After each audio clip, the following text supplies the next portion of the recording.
আসসালামু আলাইকুম, স্বাগত জানাচ্ছি আরটিভি জেলা সংবাদে। আপনাদের সঙ্গে আছি আমি মাফি রহমান। সুখী, সমৃদ্ধ, উন্নত ও স্মার্ট বাংলাদেশ বিনির্মাণের অঙ্গীকার, এমন স্লোগান সামনে রেখে 2024-25 অর্থ বছরের জন্য 7,97,000 কোটি টাকার রেকর্ড বাজেট ঘোষণা করলেন অর্থমন্ত্রী আবুল হাসান মাহমুদ আলী। বাজেটে রাজস্ব আয় লক্ষ্য 5,41,000 কোটি, আর ঘাটতি থাকবে 2,51,600 কোটি টাকা। স্বাধীন বাংলাদেশের 53তম ও বর্তমান সরকারের টানা 16তম বাজেটের নজিরবিহীন আয় ব্যয় পরিসংখ্যান সহ নানা দিক তুলে ধরছেন সেলিম মালিক। বিকাল ৩টায় বাজেটের নথি নিয়ে প্রধানমন্ত্রীর সঙ্গে সংসদ অধিবেশনে যোগ দেন আওয়ামী লীগ সরকারের চতুর্থ মেয়াদের প্রথম অর্থমন্ত্রী আবুল হাসান মাহমুদ আলী। তবে গত 3 বছর ডিজিটাল তথ্যচিত্রের মাধ্যমে বাজেট উপস্থাপনের ধরন পাল্টে বক্তৃতায় বাজেটের আদ্যপান্ত তুলে ধরেন অর্থমন্ত্রী। খাতে দক্ষতা ও সক্ষমতা বৃদ্ধি করা, রুশ ইউক্রেনের পাশাপাশি ইসরায়েল ফিলিস্তিন যুদ্ধের কারণে চরম অস্থির বৈশ্বিক অর্থনীতি, এর বড় ভুক্তভোগী বাংলাদেশও। এমন বাস্তবতায় 2024-25 অর্থ বছরের জন্য এক উচ্চাকাঙ্ক্ষী বাজেট দিলেন অর্থমন্ত্রী। চলতি অর্থ বছরের চেয়ে প্রায় 35,215 কোটি টাকা বাড়িয়ে তিনি ঘোষণা করলেন 7,97,000 কোটি টাকার রেকর্ড বাজেট। প্রায় 1 লক্ষের অধিক বাজেটের 36% অর্থাৎ 2,81,453 কোটি টাকা ব্যয় করা হবে নানা উন্নয়ন খাতে, আর বাকি 64% 5,06,971 কোটি টাকা খরচ করা হবে সরকারি কর্মচারীদের বেতন ভাতা ও ঋণ পরিশোধ সহ নানা উন্নয়ন খাতে। রূপপুর পারমাণবিক বিদ্যুৎ কেন্দ্র বাজেটে উন্নয়ন খাতে বরাদ্দের 94% 2,65,000 কোটি টাকা ব্যয় করা হবে এডিপির আওতায় রাস্তাঘাট, বাঁধ, সেতু সহ নানা অবকাঠামো নির্মাণে। 3% খরচ করা হবে সরকারের বিশেষ প্রকল্পে, আর বাকি 3% রাখা হচ্ছে কাজের বিনিময়ে খাদ্যের মতো বিশেষ কর্মসূচিগুলোর জন্য। প্রযুক্তি ব্যবহারের সাথে অভ্যস্ত বাজেটের উন্নয়ন ব্যয়ের মধ্যে সরকারি কর্মচারীদের বেতন ভাতার পাশাপাশি কৃষি, বিদ্যুৎ, জ্বালানি সহ নানা খাতে ভর্তুকি এবং সামাজিক নিরাপত্তায় ব্যয় করা হবে 3,93,471 কোটি টাকা। এছাড়া দেশের অভ্যন্তর থেকে আগের নেওয়া ঋণের সুদ পরিশোধ করা হবে 93,000 কোটি টাকা, আর বিদেশি ঋণের সুদ পরিশোধে সরকার খরচ করবে আরো 20,500 কোটি টাকা। পরীক্ষা পদ্ধতির আধুনিকায়ন। বাজেটের এমন সুবিশাল খরচের বিপরীতে রাজস্ব আয়ের লক্ষ্যমাত্রা ধরা হয়েছে 5,41,000 কোটি টাকা, যার মধ্যে এনবিআর তার কর কাঠামো থেকে রাজস্ব যোগান দেবে 4,80,000 কোটি।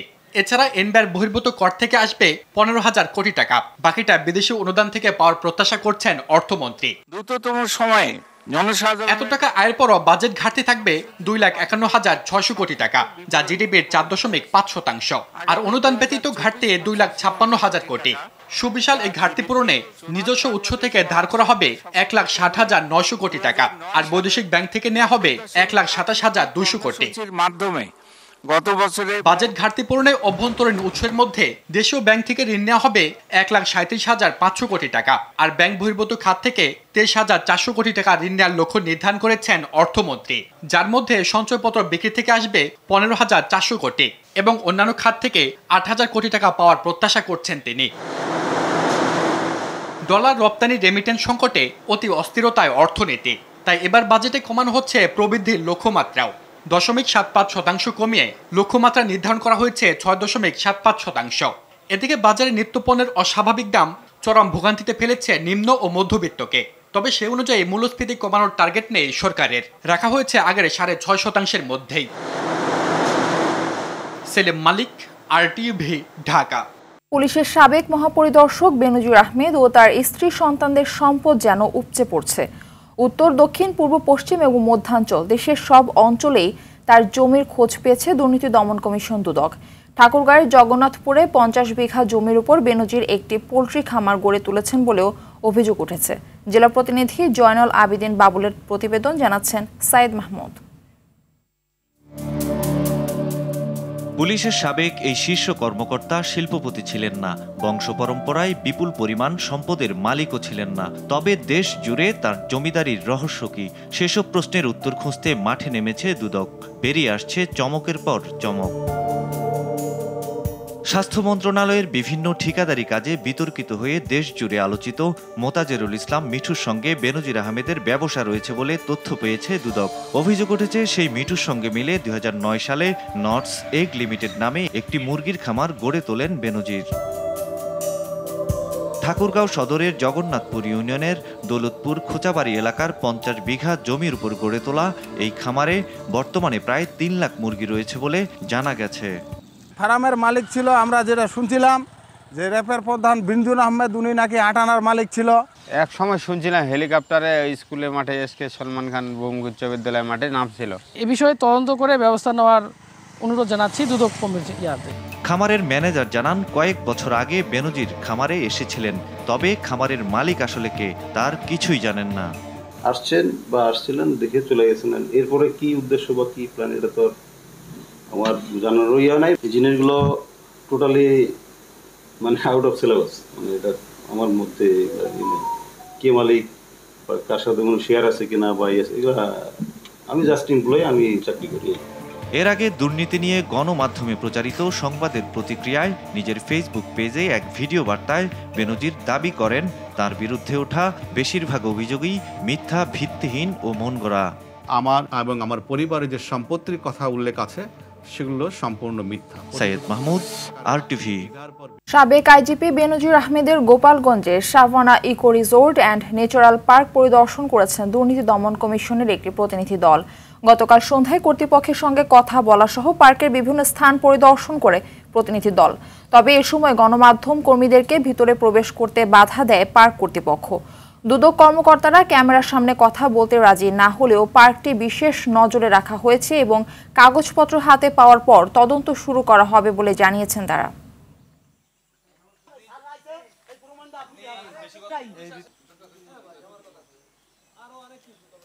সিলেটে অবৈধভাবে ভারত থেকে আসা চিনি বোঝাই 14টি ট্রাক জব্দ করেছে পুলিশ।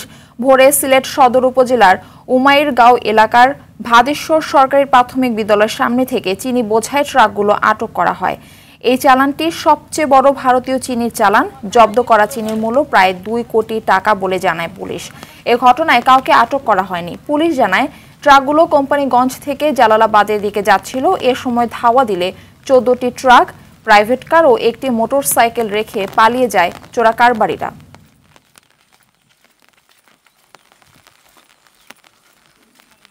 গোপন সংবাদের ভিত্তিতে অভিযান চালিয়ে এই জালালাবাদ থানার প্রত্যন্ত অঞ্চলের ভেতরে এই রাস্তা দিয়ে, মাটির রাস্তা দিয়ে 14টি ভারতীয় চিনি বোঝাই ট্রাক যাওয়ার প্রাককালে আমরা অভিযান চালিয়ে 14টি ট্রাক আটক করেছি। এটা আনুমানিক 2 কোটি টাকার উপরে হতে পারে। চট্টগ্রামে প্রায় 150 ভরি স্বর্ণালংকার গায়েবের অভিযোগ তোলা গ্রাহক রোকেয়া আক্তার বাড়ির বিরুদ্ধে ইসলামী ব্যাংকের পক্ষ থেকে সাধারণ ডায়েরি জিডি করা হয়েছে। মঙ্গলবার রাতে ইসলামী ব্যাংকের নগরের চকবাজার শাখার সিনিয়র অফিসার মোহাম্মদ ইউনুস চকবাজার থানায় জিডি করেন। ইউনুস লকার ইনচার্জের দায়িত্বে আছেন। চকবাজার থানার অফিসার ইনচার্জ ওসি মোহাম্মদ ওয়ালি উদ্দিন আকবর বলেন, ব্যাংকের কাছে লিখিত কোনো অভিযোগ না করে গণমাধ্যম এবং সামাজিক যোগাযোগ মাধ্যমে ইসলামী ব্যাংককে দায়ী করে নানা কথাবার্তা বলার কারণে গ্রাহকের বিরুদ্ধে একটি জিডি হয়েছে। পরবর্তী আইনানুগ ব্যবস্থার জন্য সেটি প্রক্রিয়াধীন আছে।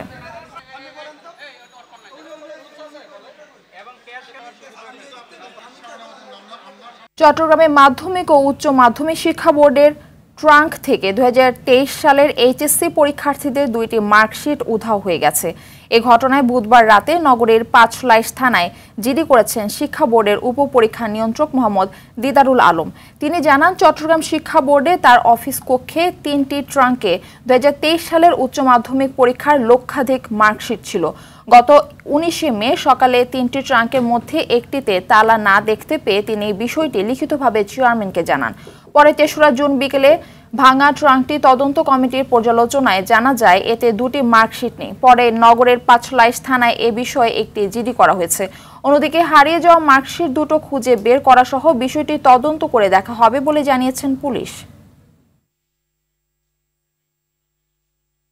বিভিন্ন স্থানে সড়ক দুর্ঘটনায় 7 জন নিহত হয়েছেন। টাঙ্গাইলে ট্রাকের পেছনে ডিম বোঝাই পিকআপের ধাক্কায় চালক ও হেলপার নিহত হয়েছেন। সকালে ঢাকা টাঙ্গাইল বঙ্গবন্ধু সেতু মহাসড়কের কালীহাতী উপজেলার আনালিয়া বাড়ি এলাকায় এ দুর্ঘটনা ঘটে। একই জেলার ঘাটাইলে বাস নিয়ন্ত্রণ হারিয়ে খাদে পড়ে 25 জন আহত হয়েছেন। সকালে টাঙ্গাইল ময়মনসিংহ মহাসড়কে শাহপুর এলাকায় এই দুর্ঘটনা ঘটে। সকালে গাজীপুরের কালীগঞ্জ টঙ্গী সড়কের নলছটা এলাকায় বাস চাপায় অটোরিকশা চালক সহ 2 জন নিহত হয়েছেন। চট্টগ্রাম নগরীর পাহাড়তলিতে ট্রাকের ধাক্কায় স্কুটি বাইকের 2 যাত্রী নিহত হয়েছেন। নিহতরা হলেন মেহেদি হাসান আরিফ ও শারমিন আক্তার। চট্টগ্রাম নগরীর সল্ট গোলা ক্রসিং এলাকায় ট্রেনে কাটা পড়ে ইদ্রিস মিয়া নামে এক যুবকের মৃত্যু হয়েছে। চাঁপাইনবাবগঞ্জের শিবগঞ্জে ট্রাক্টর চাপায় আব্দুর রহমান নামে এক শিশুর মৃত্যু হয়েছে। এ ঘটনায় শিশুটির মা আহত হয়েছেন।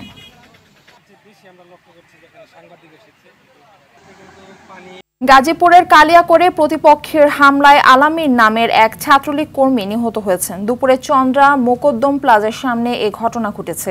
এতে কামরুল হাসান নামে একজন গুরুতর আহত হয়েছেন। বুধবার জাতির পিতা বঙ্গবন্ধু কলেজের এইচএসসি পরীক্ষার্থীদের বিদায় কেন্দ্র করে ছাত্রলীগের দুই গ্রুপের সংঘর্ষ হয়। এই ঘটনায় মীমাংসার জন্য মোকদ্দম প্লাজার সামনে উপস্থিত হলে প্রতিপক্ষের ইমন হাসান সহ বেশ কয়েকজন আলামিন ও কামরুল হাসানকে কুপিয়ে জখম করে। স্থানীয়রা উদ্ধার করে উপজেলা স্বাস্থ্য কমপ্লেক্সে নিয়ে গেলে ডাক্তার আলামিনকে মৃত ঘোষণা করে। এদিকে পিরোজপুরের মঠবাড়িয়ায় পাওনা টাকা চাওয়ায় বখাটেদের হামলায় আহত ব্যবসায়ী ফারুক ভুইয়া মারা গেছেন। বরিশাল শেরি বাংলা মেডিকেল কলেজ হাসপাতালে চিকিৎসাধীন অবস্থায় সকালে মারা যান তিনি।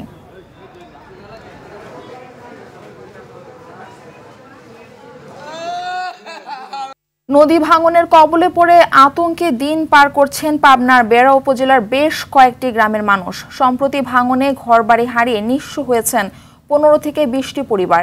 এছাড়া ভাঙনের মুখে রয়েছেন কবরস্থান সহ বেশ কয়েকটি শিক্ষা প্রতিষ্ঠান, কমিউনিটি ক্লিনিক ও মসজিদ। এলাকাবাসীর অভিযোগ, পানি উন্নয়ন বোর্ডের কর্মকর্তারা বারবার পরিদর্শন করলেও সমস্যা সমাধানে কোনো উদ্যোগ নিচ্ছেন না। পাবনা উত্তর প্রতিনিধি মোহাম্মদ তাইজুল ইসলামের পাঠানো তথ্যচিত্রে বিস্তারিত জানাচ্ছেন মৌসুমী রহমান। পাবনার বেড়া উপজেলার যমুনা নদীর ভাঙনের এই চিত্র প্রায় 1.5 কিলোমিটার এলাকা জুড়ে। অসময়ে এমন ভাঙনে ঘুম নেই মানুষের। সম্প্রতি লেউলাইপাড়া গ্রামের প্রায় 1.5 বিঘা ফসলি জমি ও চরসারাশি গ্রামে 15 থেকে 20টি বসতবাড়ি নদীগর্ভে বিলীন হয়ে গেছে। এতে বসবাসের শেষ সম্বল হারিয়ে নিঃস্ব হয়ে পড়েছেন অনেকেই। এছাড়া বেশ কয়েকটি গ্রামে নদী ভাঙনের কবলে রয়েছে 1/2 শতাধিক বসতবাড়ি সহ বিভিন্ন স্থাপনা। এলাকাবাসীর অভিযোগ, এমন পরিস্থিতিতে কোনো পদক্ষেপ নেই পানি উন্নয়ন বোর্ডের। নদীটা ছিল অনেক ফাঁকে, সেখান থেকে ভাঙতে ভাঙতে এই পর্যন্ত চলে আমাদের গরুস্থানটা পাওয়া আর কি। এই নদীর মূলত সমস্যা হলো এই নদীতে বালু উত্তোলন। 200 বছর আগের কবরস্থান এখানে দাপন হচ্ছে। এই জিনিসটা আমার কাছে আপনাদের অনুরোধ, এই জিনিসটা তুলে ধরেন, আমার এই জিনিসটা যাতে কাজ। বারবার দেখে গেছে এবং সার্ভে করে গেছে, কিন্তু তারপরে কোনো পদক্ষেপ নেয়নি। নদী রোধ করার জন্য আমরা বারবার আবেদন করতেছি বস্তা ফালাই আমাদের ভালো হয়। যদি বাড়িঘরও ভেঙে দেয় তাহলে আমরা কই যাবো? ছেলেপেলেরা এখানে ভালোভাবে খেলাধুলা করতে পারি না। নদী ভাঙন রক্ষায় বরাবরের মতো দ্রুত ব্যবস্থা গ্রহণের আশ্বাস দিয়েছে পানি উন্নয়ন বোর্ড। আমাদের কিন্তু এটা দুর্বল বাঁধ হিসেবে বরাদ্দ চাওয়া হয়েছে। এখন বরাদ্দ প্রাপ্তি সাপেক্ষে আমরা কাজটা বাস্তবায়ন করব। অলরেডি আমার ঊর্ধ্বতন কর্তৃপক্ষ কর্তৃক 2-3 বার ভিজিট করা হয়েছে এবং ওনারাও আশ্বাস দিয়েছে যে কাজ বাস্তবায়ন হবে এবং কাজ বাস্তবায়ন হলে আমরা আশা করি আল্লাহর অশেষ দয়া হয় তাহলে আমরা নদীর ভাঙন প্রতিহত করতে পারব। ভাঙন আতঙ্কে এরই মাঝে গ্রাম ছেড়েছে অনেক পরিবার। মৌসুমী রহমান, RTV। দুর্নীতি দমন কমিশন দুদক নারায়ণগঞ্জের আয়োজনে গণশুনানি অনুষ্ঠিত হয়েছে। রুখবো দুর্নীতি, গড়বো দেশ, হবে সোনার বাংলাদেশ স্লোগানে সকাল থেকে দুপুর পর্যন্ত শহরের জেলা শিল্পকলা একাডেমি মিলনায়তনে এই গণশুনানি হয়। এতে অংশ নিয়ে বিভিন্ন ভুক্তভোগী তাদের অভিযোগ তুলে ধরেন। অনুষ্ঠানে প্রধান অতিথি ছিলেন দুর্নীতি দমন কমিশনের কমিশনার মোহাম্মদ জহুরুল হক, নারায়ণগঞ্জ জেলা প্রশাসক মোহাম্মদ মাহমুদুল হক, পুলিশ সুপার গোলাম মুস্তফা রাসেল, তিতাস, ডিপিডিসি সহ বিভিন্ন সরকারি প্রতিষ্ঠানের প্রতিনিধিরা এ সময় উপস্থিত ছিলেন। প্রতারণা এবং জালিয়াতি সংক্রান্ত